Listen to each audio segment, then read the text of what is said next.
Hello all, this video is specially dedicated for our parents, dear nursing officers and upcoming pediatrician and neonatologist। आज हम जानेंगे कि actual में pre mature babies किन को बोलते हैं, SGA, IUGR, low birth weight babies किन को बोलते हैं। आपको ये सब पता होगा तो आप डेफिनेटली बेबी की केयर में बड़ी ही हेल्प कर पाएंगे। फुल टर्म बोलते हैं जब आपका जेस्टेशनल एज 39 से 41 वीक्स तक होता है, यानी 39 से 41 सप्ताह के बीच में फुल टर्म डिलीवरी होती है। प्री टर्म होता है लेस देन 37 वीक्स। 37 वीक्स से पहले कोई भी बच्चा होता है तो उसको प्री टर्म बोलते हैं। उसमें भी बहुत सारी कैटेगरीज होती हैं।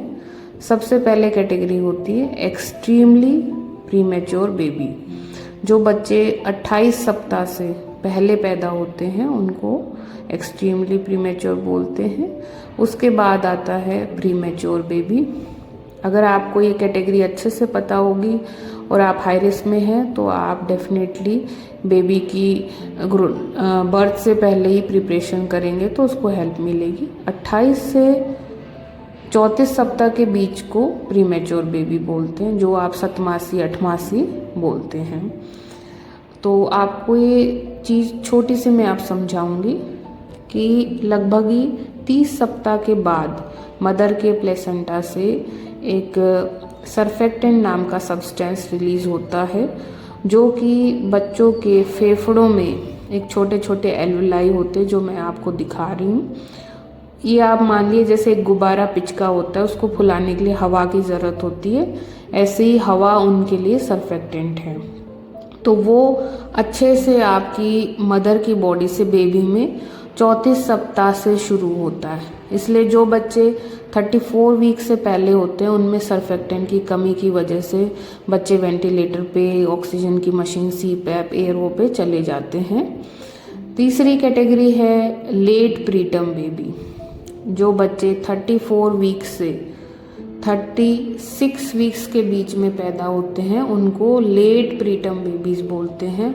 अब इन बच्चों में 3-4 चीज़ों को आपको ध्यान रखना है। ये बच्चे में टेम्परेचर जल्दी कम हो जाता है, कैल्शियम यानी जिट्रीनेस रहती है, शुगर की कमी हो जाती है कई बारी, और फीडिंग इश्यूज आते हैं, तो आपको ध्यान देने की ज़रूरत है। तो 3 कैटेगरी होगी, एक्सट्रीमली प्रीमेच्योर, प्रीमेच्योर और लेट प्रीटर्म बेबीज़।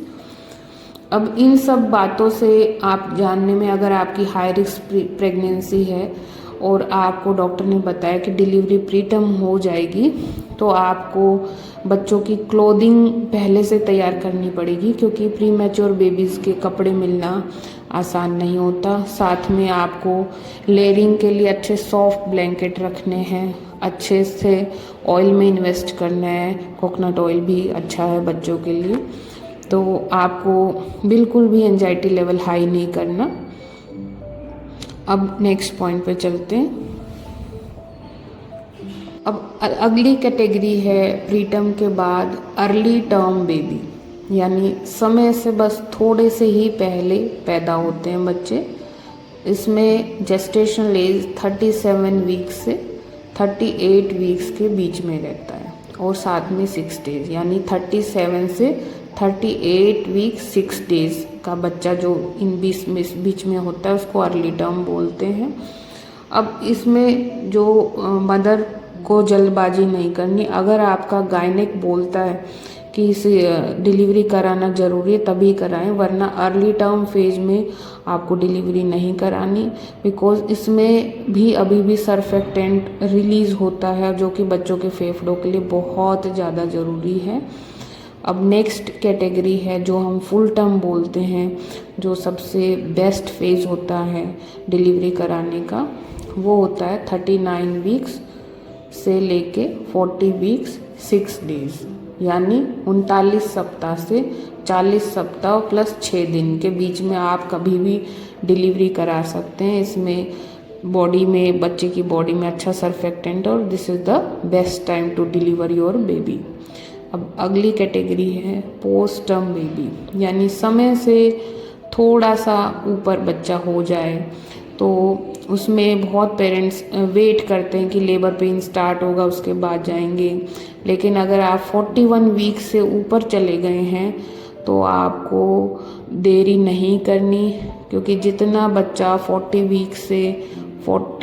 वीक से ऊपर जाएगा उतना ही बच्चा माँ के ही पेट में पोटी कर सकता है, और वहाँ से बच्चा पोटी अपने फेफड़ों में लेके जा सकता है, जिसको MSL बोलते हैं, जो कि आपके डॉक्टर काफ़ी बार बताते हैं कि बच्चा पोटी ले गया है। जनरली ये 41 वीक्स के बाद में होता है। ऐसे बच्चे में थोड़ा शुगर की भी इश्यूज़ रहता है, शुगर ज़्यादा बच्चों में कम हो जाता है काफ़ी बारी, क्योंकि बच्चे का शरीर ज़्यादा बड़ा होता है और बच्चे का लीवर उतना ज़्यादा मेंटेन नहीं कर पाता, और काफ़ी बच्चों में RBS लो हो जाता है। ऐसे बच्चे जिटरी भी ज़्यादा रहते हैं। तो आपको डिले नहीं करना। अगर आपका 41 वीक 6 डेज हो गया है तो गायनिक की एडवाइस से आप तुरंत अपनी डिलीवरी कराएं।